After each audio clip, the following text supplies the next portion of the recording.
Good morning. David Gillard from St Elizabeth's Church here. Welcome. I hope you are well.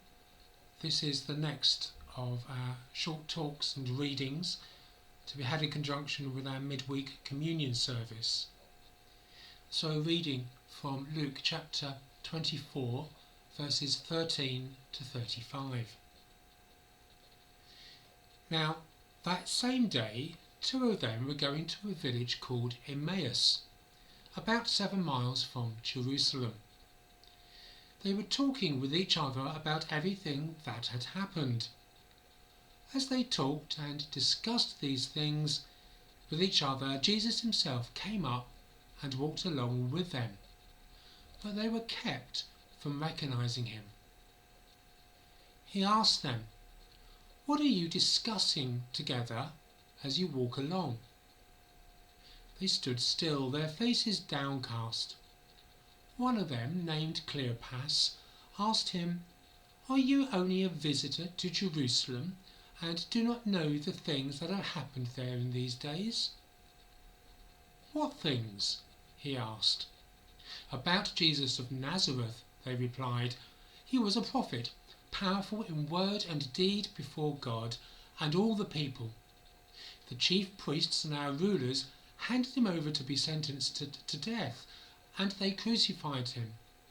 But we had hoped that he was the one who was going to redeem Israel. And what is more, it is the third day since it all took place. In addition, some of our women amazed us. They went to the tomb early this morning, but didn't find his body. They came and told us that they had seen a vision of angels who said he was alive. Then some of our companions went to the tomb and found it just as the women had said, but they did not see him." He said to them, "How foolish you are, and how slow of heart to believe all that the prophets have spoken. Did not the Christ have to suffer these things and then enter his glory?" And beginning with Moses and all the prophets, he explained to them what was said in all the scriptures concerning himself. As they approached the village to which they were going, Jesus acted as if he were going further, but they urged him strongly, "Stay with us, for it is nearly evening, the day is almost over." So he went to stay with them. When he was at table with them, he took bread, gave thanks, broke it, and began to give it to them. Then their eyes were opened, and they recognized him, and he disappeared from their sight. They asked each other, "Were not our hearts burning within us while he talked with us on the road and opened the scripture to us?" Then they got up and returned at once to Jerusalem.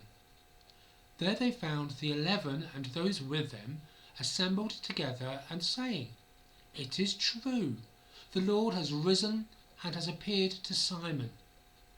Then the two told what had happened on the way, and how Jesus was recognized them when he broke the bread. That first Easter day was a real game changer. Jesus resurrects from the dead.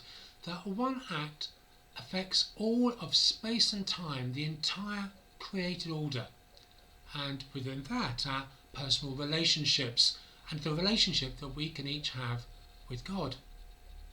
Jesus' death and resurrection cuts across space and time, redeeming all things that are wanting redemption.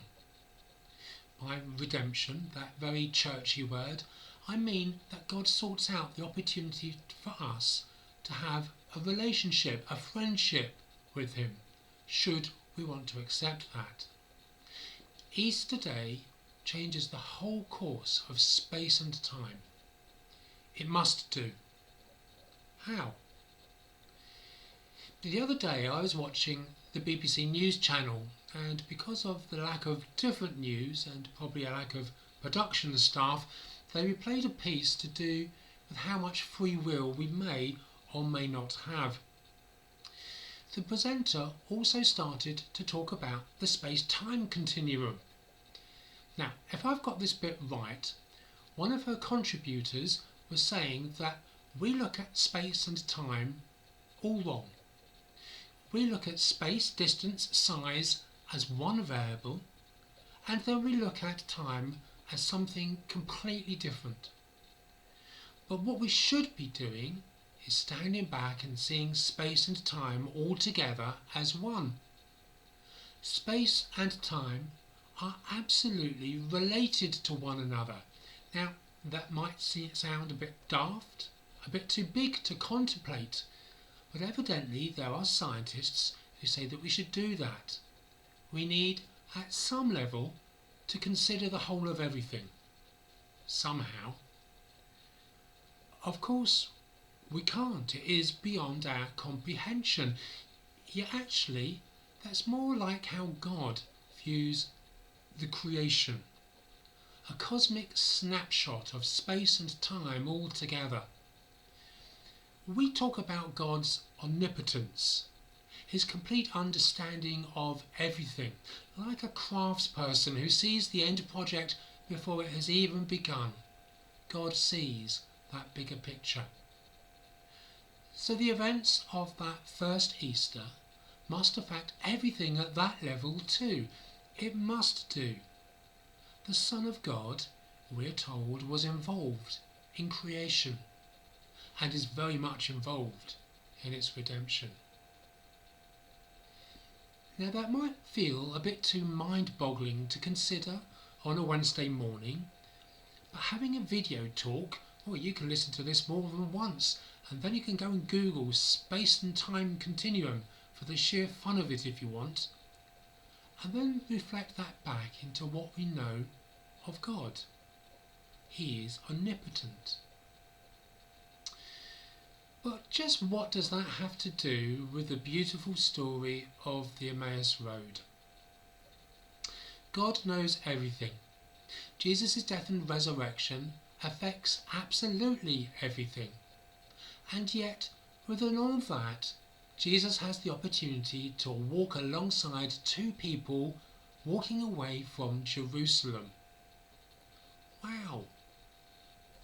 Cleopas and his friend are getting out of Jerusalem because they're scared of what might happen to them. Their dreams of seeing Jesus as their earthly and divine King have been smashed. Yet Jesus is able to walk with them, talk with them, eat with them.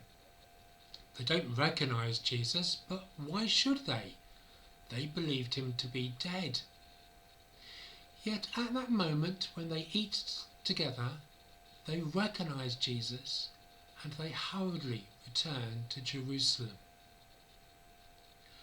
I think there is divine humour here.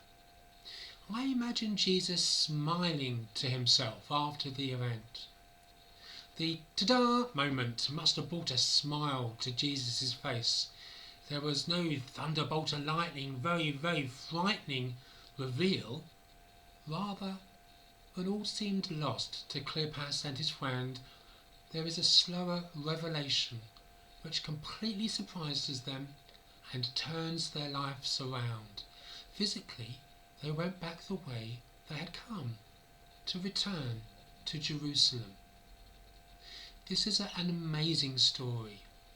Jesus' death and resurrection affects all of time, yet within that, Jesus is able to stand alongside individuals and offer them redemption, the restoration of friendship, of relationship with him, and to do so with good humour.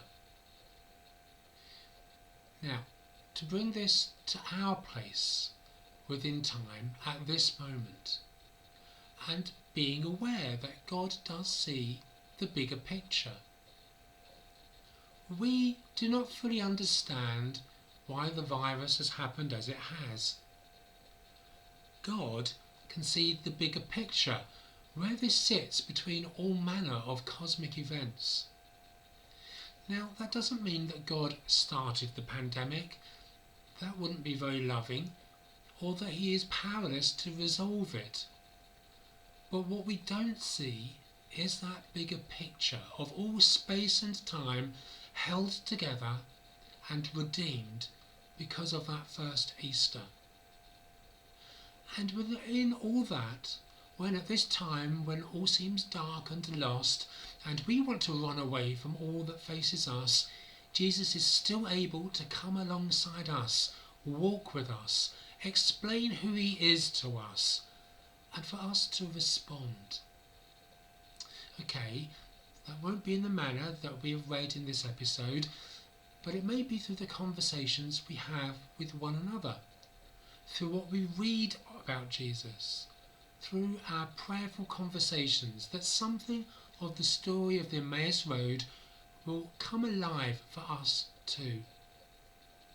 We too have that opportunity to recognise who Jesus truly is, God in all time and space, and very much alive, and able still to walk with us in our daily struggles. This is mind-boggling and wonderful, and it is also in line with seeing the space-time continuum in that manner that my random TV watching allowed me to understand the other day. The long and short of it is this, that the effects of that first Easter affect all space and time, and yet remain entirely personal to us too. This is entirely possible and absolutely wonderful. Like Cleopas and his friend, may we be in awe that Jesus truly has risen from the dead, and may we respond to Jesus whenever he walks alongside us. May we respond to his offer of a renewed, redeemed friendship that we can have with him, and may we discover more of God's humour as we journey with him.